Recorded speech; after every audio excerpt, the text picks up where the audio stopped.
Nous allons aborder ensemble les différentes utilisations du texte dans Adobe Illustrator. Pour commencer, je vais appeler un espace de travail par le biais du menu Fenêtre, espace de travail de texte, qui me permet d'afficher les panneaux correspondant à ma demande, en particulier le panneau de caractère et le panneau de paragraphe. J'en aurai bien entendu besoin pour enrichir mon texte. Nous allons voir ensemble comment créer du texte de point ou du texte captif. Je sélectionne cette première ligne de texte et vois apparaître un point. Ce point sera la référence du texte. Si je veux à mon tour créer un texte de point, je vais prendre l'outil texte, puis cliquer hors zone de texte. Je peux ainsi saisir le texte que je veux.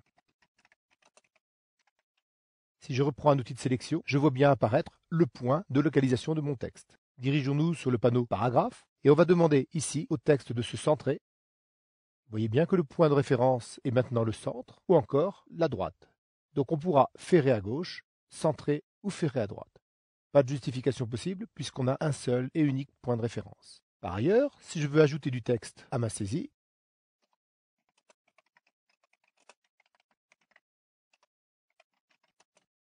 le texte continue sans limite.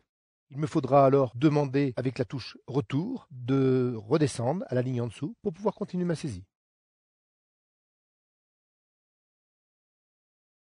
Si l'on regarde les paragraphes en dessous, après sélection, je m'aperçois que je n'ai plus un point de référence, mais bien une zone qui encadre mon texte. Notez que si à l'aide des poignées je redimensionne le texte se réadapte à la zone qui lui est réservée maintenant. Pour créer ce type de bloc de texte, je sélectionne l'outil texte, je clique et je glisse.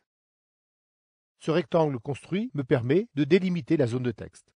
Ainsi, si je saisis du texte dans cette zone, il se répartira automatiquement sur la ligne suivante.